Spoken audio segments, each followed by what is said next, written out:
Hi friends, మీకు ఈ video నచ్చితే లైక్ చేయండి, సబ్స్క్రైబ్ చేయండి. రాత్రికి ఇద్దరు కిషోర్లు ఉండగా అప్పుడే దివ్యాంక సురేష్ చెయ్యి పట్టుకొని హాల్లోకి వస్తూ ఉంటుంది. కేదార్ అటు చూడు అని దాత్రి చూపిస్తూ ఉంటుంది. ఈ లోపలే ఫ్యామిలీ మెంబర్స్ అందరూ కూడా హాల్లోకి వచ్చేస్తారు. ఏంటి దివ్యాంక, కాబోయే ఆయన్ని చేయి పట్టుకొని ఇలా తీసుకొచ్చావు అని నిషి అడుగుతూ ఉంటుంది. దివ్యాంక సురేష్ చేతిని అలా పట్టుకొని ఉండటంతో కౌశికి కోపంతో రగిలిపోతూ చూస్తూ ఉంటుంది. ఏంటి సురేష్ అన్నయ్య కౌశికి వదిన్ని వదిలేస్తున్నారా అని నిషి షాకింగ్గా అడుగుతూ ఉంటే, అవును, ఈ మాట నా నోటితో నేను చెప్పడం కాదు సురేష్, నువ్వే నీ నోటితో ఆ మాటల్ని చెప్పేసాయి.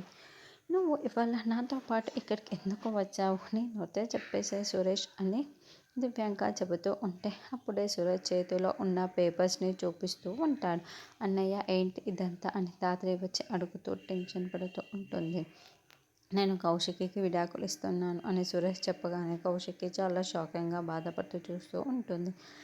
నేను విడాకుల పేపర్స్ తీసుకువచ్చాను, ఇదిగో కౌశిక్, దీని మీద సంతకం చేసి పెట్టి ఇచ్చేస్తే నా దారిన నేను వెళ్ళిపోతాను, నా దారి నేను చూసుకుంటాను అని సురేష్ చెప్పడంతో కౌశికి ఒక్కసారిగా కుప్పకూలిపోయి బాధపడుతూ ఉంటే వైజయంతి నిషి చాలా చాలా సంతోషపడుతూ ఉంటారు. ఇక దాత్రి సురేష్కి నచ్చజెప్పడానికి ప్రయత్నిస్తూ ఉంటే కౌశికి బాధపడుతూ కేదార్ కూడా బాధపడుతూ చూస్తూ